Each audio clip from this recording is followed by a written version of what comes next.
Ce qui me paraît moins important, et je sais que c'est un débat que des responsables du CNRPA ou des adhérents du CNRPA ont parfois eu et sont interrogés sur le type de communication que mène la DEPA ou que les discours que j'ai portés à certains égards.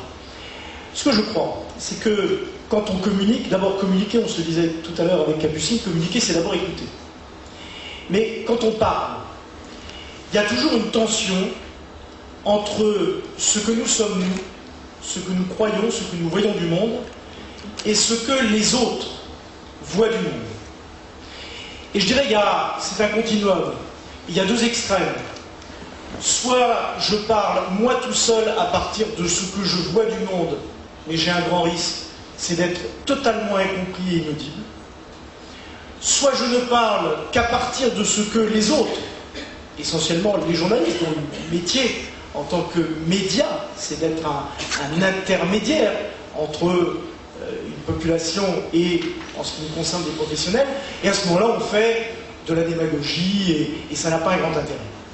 Je pense qu'il y a à trouver le bon endroit sur ce continuum, et qu'il ne faut surtout pas passer de l'un à l'autre, parce qu'on n'est pas crédible.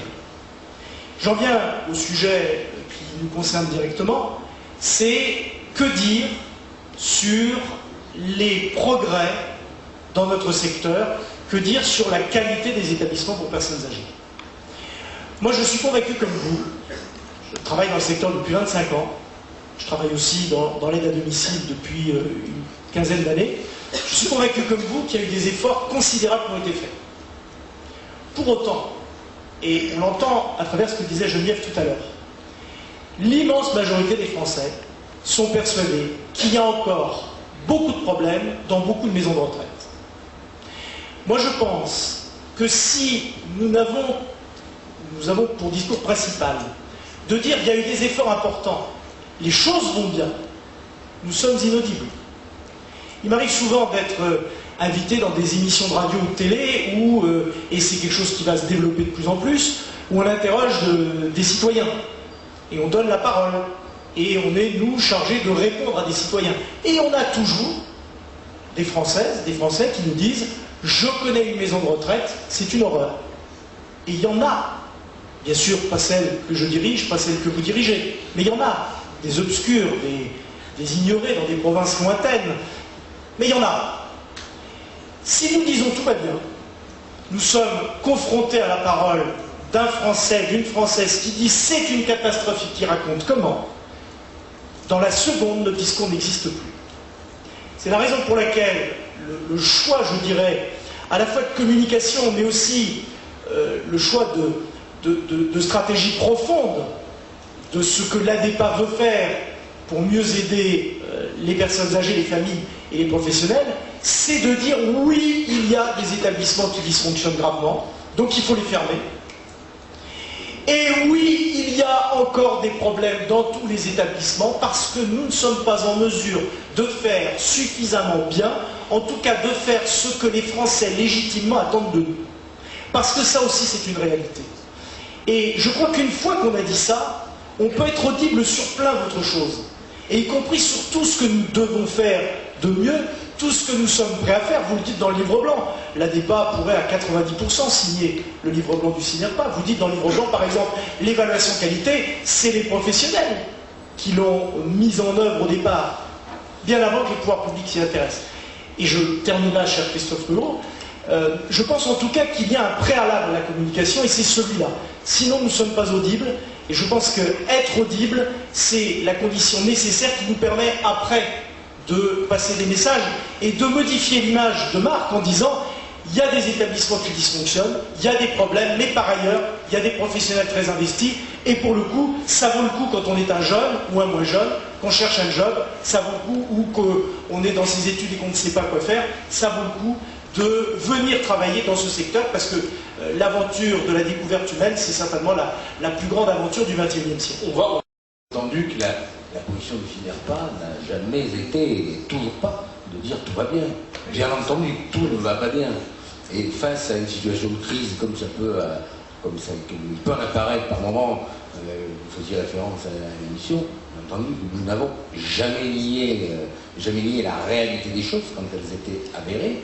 Mais ce qui nous a toujours posé problème et qui continue à nous poser problème aujourd'hui, jour après jour, c'est de résumer l'ensemble d'une profession à une action donnée. C'est qu'à un moment donné, les médias s'emparent d'un fait divers que nous considérons, avec Pascal et avec l'ensemble de la salle, comme isolé, pour le ramener à une profession entière. Et c'est là où on a un véritable problème de communication. Jamais nous n'avons dit que tout va bien. Quelle est la profession aujourd'hui qui peut dire chez moi tout va bien? Aucune. Pas plus chez les communicants que chez les agences d'influence, que chez les journalistes, que chez les rédacteurs en chef, etc. Je crois que ça n'existe pas. Alors, oui, il y a des positions, et je retrouve dans le discours de Pascal Chambert, comme d'habitude, des positions et des points d'intérêt très communs. Et puis des petites divergences, effectivement, de positionnement. Je rajouterai à ce qu'a dit Pascal un élément en termes de communication supplémentaire, c'est que je crois qu'il faut en plus que le discours et le message que l'on délivre soient vrais. Et je pense que la vérité en la matière, c'est une chose absolument essentielle. Peut et doit être une chance pour l'État en matière de dépenses publiques. C'est un message fort, c'est un message réel, on le sait tous aujourd'hui, que nous sommes une chance en matière de dépenses publiques. Il y a aujourd'hui des crédits publics qui sont affectés sur le secteur des personnes âgées, sur lequel le secteur privé pourrait être très bien se positionner, rendre exactement le même service, et ces crédits publics réaffectés vers d'autres sujets. Et deuxièmement, en matière de posture, là aussi, le choix de Bruxelles n'est pas tout à fait un hasard. Vous l'avez entendu dans le propos liminaire que j'ai fait, nous ne sommes pas les seuls en Europe à être confrontés à ce genre de difficultés. Et les réponses amenées ne sont pas toujours, sont même souvent pas les mêmes. Donc là aussi, clairement, il y a des choses à regarder, ce qui se fait ailleurs, ce qui se fait chez nos voisins. Même au détriment de leur culture familiale, je dirais. Même quand, au fond, ils auraient préféré mettre leur enfant dans le public.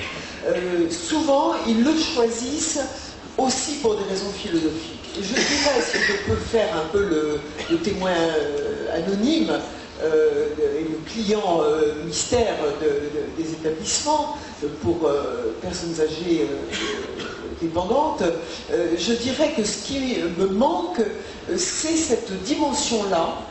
C'est-à-dire, si je dois choisir pour moi-même ou pour un proche un établissement privé, ce sera peut-être sur une dimension, je dirais presque philosophique, qui le différenciera de ce que le public va me proposer. Quelque chose qui va le typer. Est-ce que cet établissement m'accueille en me disant chez nous, ce qui prime, c'est l'accueil des familles, le fait que quand les familles viennent, elles puissent être contentes avec des enfants petits ou avec des étudiants qui vont venir réviser leur bac auprès de leurs parents, et donc c'est pour ça qu'on a leurs grands-parents, c'est pour ça qu'on a la Wi-Fi dans toutes les chambres, etc. Ou bien un autre va dire, nous, ce qui prime, ça va être les saveurs, parce qu'on sait que chez des gens très âgés, c'est ce qui reste le plus. Ou bien un autre va dire, nous, on a fait un effort pour que les personnes âgées puissent avoir leurs animaux avec eux. Enfin, vous voyez, peut-être que mes exemples sont très naïfs, je ne suis pas dans ce métier, pardonnez-moi s'il y a de la naïveté dans ce que je dis là, dans les exemples que je propose.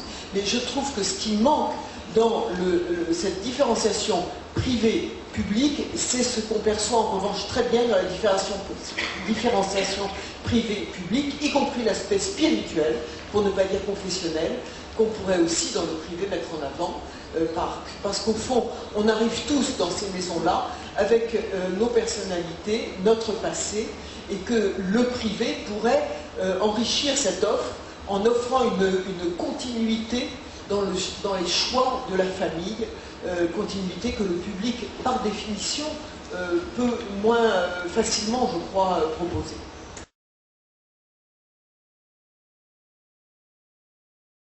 Effectivement, nous, on a envie de construire des choses, donc clairement, on est un secteur rentable. On n'a pas comme ambition de faire changer d'avis les gens, les personnes, les médias qui ont décidé, pour des raisons X, Y, idéologiques ou autres, de ne pas aimer gagner de l'argent. C'est pas notre rôle. Alors moi, je ne veux pas faire changer d'avis un journaliste qui a des idées, pensées, qui se réfère à un système, c'est son droit. Son devoir, c'est celui d'informer, il le fait avec ses méthodes.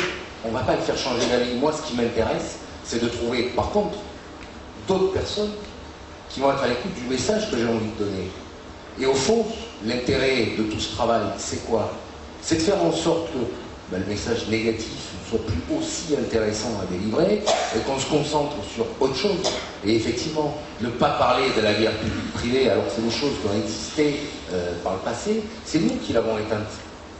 C'est pas les journalistes, c'est nous qui l'avons éteinte en arrêtant de nous taper dessus. Et c'est ça qu'il faut continuer à faire. Parler de l'argent, ils en parleront toujours. Bien sûr, nous sommes des entreprises privées, nous n'avons pas honte de le faire, mais c'est clairement pas un sujet sur lequel on a forcément envie de communiquer, parce que ça n'a pas d'intérêt pour la profession, ça n'a pas d'intérêt pour la nation, et ça n'a pas d'intérêt pour la personne âgée.